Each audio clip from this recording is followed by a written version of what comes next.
One of the things I've discovered about people who are very successful is that they have a keen sense of divine timing. Ecclesiastes chapter 3 verse 1 famously says, "To everything there is a season, a time for every purpose under heaven."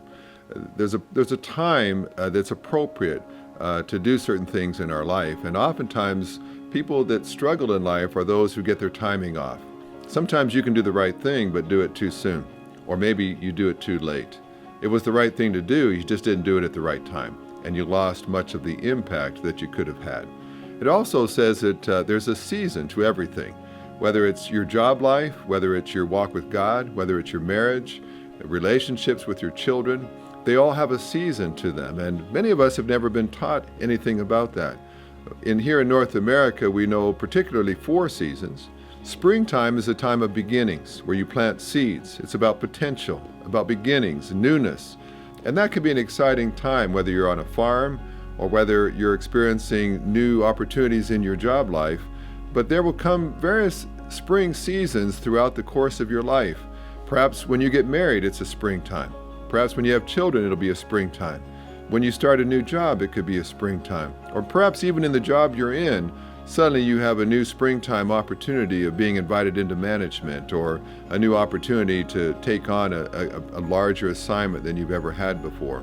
Summer is a time of growth and maturing. On the farm, the sun beats the hottest then. You toil and sweat and labor during the summertime, and yet there's still no harvest. And sometimes people get discouraged with summer times, because it's one thing to start new things and have potential and great dreams to pursue.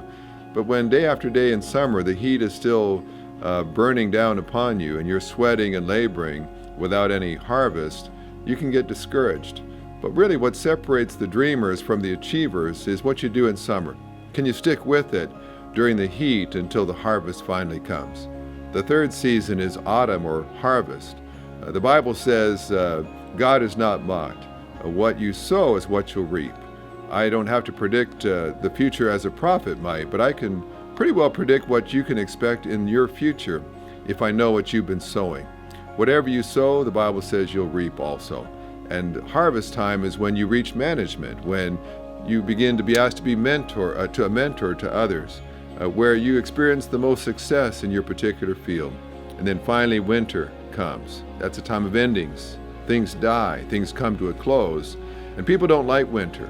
And oftentimes we resist winter. That sometimes means that people stay too long in jobs that they should have moved on from.